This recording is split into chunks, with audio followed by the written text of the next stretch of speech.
ఇప్పుడు మా సార్ కూడా టీచర్, ప్రైవేట్ టీచర్ అని చెప్పాను కదా, మ్యాథ్స్ టీచర్ అనమాట. మా సారు ఈ టీచర్స్ డే సందర్భంగా మన ఛానల్లో టీచర్ యొక్క వృత్తి ఎలా ఉంటుంది, పిల్లల్ని ఎలా చూసుకోవాలి ఏంటనేది కొన్ని విషయాలు మనతో అయితే షేర్ చేసుకోవాలని నేను కోరుకుంటున్నాను. షేర్ చేసుకోండి.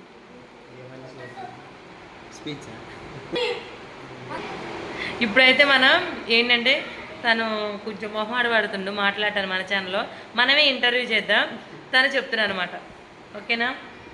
Hi sir. హాయ్.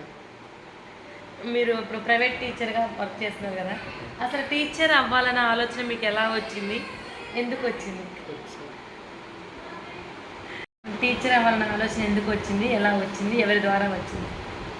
ఎవరు అనేది పర్టికులర్గా ఎవరు అనేది చెప్పలేము లేదని, ఎవరో ఒకళ్ళు మన లైఫ్లో మనల్ని ఇన్స్పైర్ చేసిన వాళ్ళు ఉంటారు.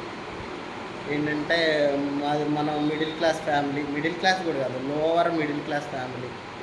సో అలా ఆ కుటుంబం అంటే ఆ పరిస్థితులు తగ్గట్టు మనం చదువుకోవడానికి పేరెంట్స్ మన దగ్గర ఆర్థికంగా ఉండకపోవచ్చు. అలాంటి పరిస్థితుల్లో ఉన్నప్పుడు మనం వచ్చాం.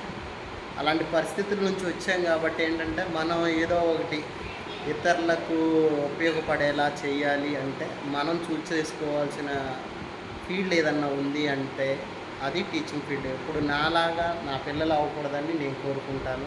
అలానే లోవర్ మిడిల్ క్లాస్ ఫ్యామిలీస్ ఎవరైతే ఉన్నారో, మిడిల్ క్లాస్ ఫ్యామిలీస్ అయినా ఎవరైనా సరే వాళ్ళ పిల్లలు వాళ్ళకి లాగా ఉండకూడదు, అంతకంటే మంచి పొజిషన్లో ఉండాలని కోరుకుంటారు. సో మేము కూడా అలానే అనుకున్నాం.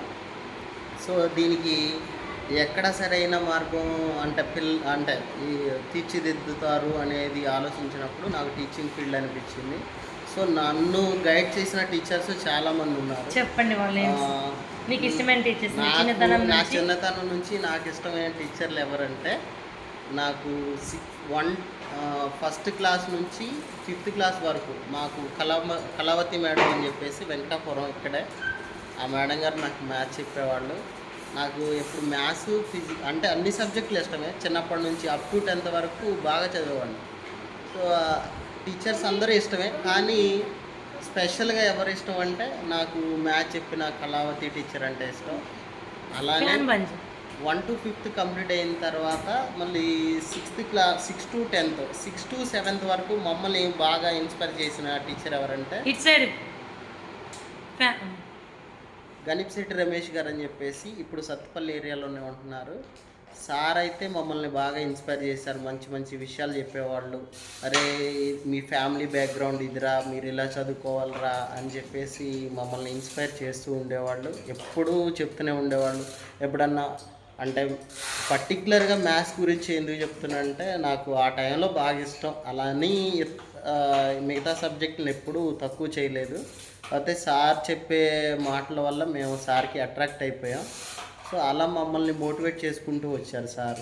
సో 10th ఆ తర్వాత నన్ను 7th తర్వాత సార్ మాకు 8th క్లాస్ నుంచి వచ్చేవాళ్ళు కాదు. జనరల్గా అదే స్కూల్లో పనిచేసేవాళ్ళు, కానీ ఎక్కువ టీచింగ్కి రాకపోతే ఏంటంటే సార్ దగ్గర మనతో ఉండే రిలేషన్ అనేది కొద్ది తగ్గుతుంది కదా. ఆ తర్వాత మమ్మల్ని ఇన్స్పైర్ చేసింది ఎవరంటే social S Venkateswararao sir. Sir అయితే మమ్మల్ని చాలా మోటివేట్ చేసేవారు. సోషల్లో బాగా చెప్పారు. అప్పటి వరకు మ్యాథ్స్ బ్యాక్గ్రౌండ్లో ఉన్న మేము సోషల్కి బాగా అట్రాక్ట్ అయ్యే విధంగా సార్ మమ్మల్ని ట్రైనప్ చేశారు. అంతలా బాగా చూసుకునేవాళ్ళు. అలానే వీళ్ళతో పాటు ఇంకా టీచర్స్ ఉన్నారు. 1 to 5thలో జేజే క్రిస్టఫర్ గారు, నెక్స్ట్ కిషన్ రావు గారు ఇంగ్లీష్ టీచర్స్. వీళ్ళిద్దరు కూడా మమ్మల్ని చాలా ఇన్స్పైర్ చేశారు. నాకు హార్డ్ సబ్జెక్ట్ ఏదన్నా ఉందంటే 10th క్లాస్లో ర్యాంకింగ్లో నేను కొద్దిగా వెనకబడ్డానికి కారణమైన సబ్జెక్ట్ ఏదంటే హిందీ నాకు వచ్చేది చూసి చదవడం కానీ చేసేవాడిని. కానీ నీ జీన్స్ ఇప్పుడు అదే ఎఫెక్ట్ ఇప్పుడు మా అబ్బాయికి కూడా అదే పడుతుంది. మ్యాథ్స్ బాగా చేస్తాడు, ఫిజిక్స్ చదువుతాడు, అన్నీ చేస్తాడు, కానీ హిందీ సేమ్ నాకు లాగే అయిపోయేది. ఇంకా సో టీచర్ అనే వ్యక్తి పిల్లల్ని ఎప్పటికప్పుడు మోటివేట్ చేస్తూ ఉంటారు. అలానే గైడెన్స్ ఇస్తారు. మోటివేషన్ అంటే గైడెన్స్ ఇస్తూ ఉంటారు. ఎప్పుడు మంచి చెడులు ఏంటనేది నేర్పిస్తుంటారు. అంటే టీచర్ అనే వ్యక్తి ఒక పుస్తకంలో ఉన్న సబ్జెక్టు మాత్రమే కాకుండా అంటే స్టూడెంట్స్కి కావాల్సిన లైఫ్ స్కిల్స్, అంటే ఫ్యూచర్లో ఎలా బతకాలి, ఏం చేయాలి అనే లైఫ్ స్కిల్స్ మనకి నేర్పించే ప్లేస్ ఏదైనా ఉంది అంటే పర్టిక్యులర్ ప్లేస్ అది ఒక స్కూల్ మాత్రమే. మనకి స్కూల్లో చదువుకునే విధానం, కాలేజీకి వెళ్ళినా కానీ నెక్స్ట్ ఇంకేదో మనం అంటే డిగ్రీ డిప్లొమా చేసినా కానీ గ్రాడ్యుయేషన్ కంప్లీట్ చేసుకున్నా కానీ ఇక్కడేమి మనం ఏదో నేర్చుకున్నట్టు అని అనిపించదు. కానీ స్కూల్ డేస్లో మనం నేర్చుకునే నాలెడ్జే మెయిన్ నాలెడ్జ్. సో ప్రతి ఒక్కళ్ళు కూడా ఏంటంటే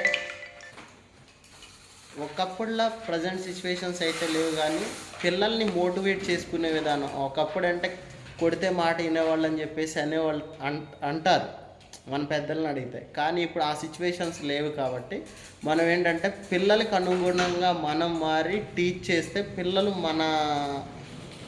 మనం చెప్పేది వింటారనేది నా ఆలోచన. సో నేనైతే ఫస్ట్ వాళ్ళు ఏది చెప్తారో ఫస్ట్ వాళ్ళకి అనుగుణంగా ఉంటా, తర్వాత వాళ్ళని నాకు అనుగుణంగా మార్చుకొని అయితే వర్క్ అయితే చేపిస్తాను.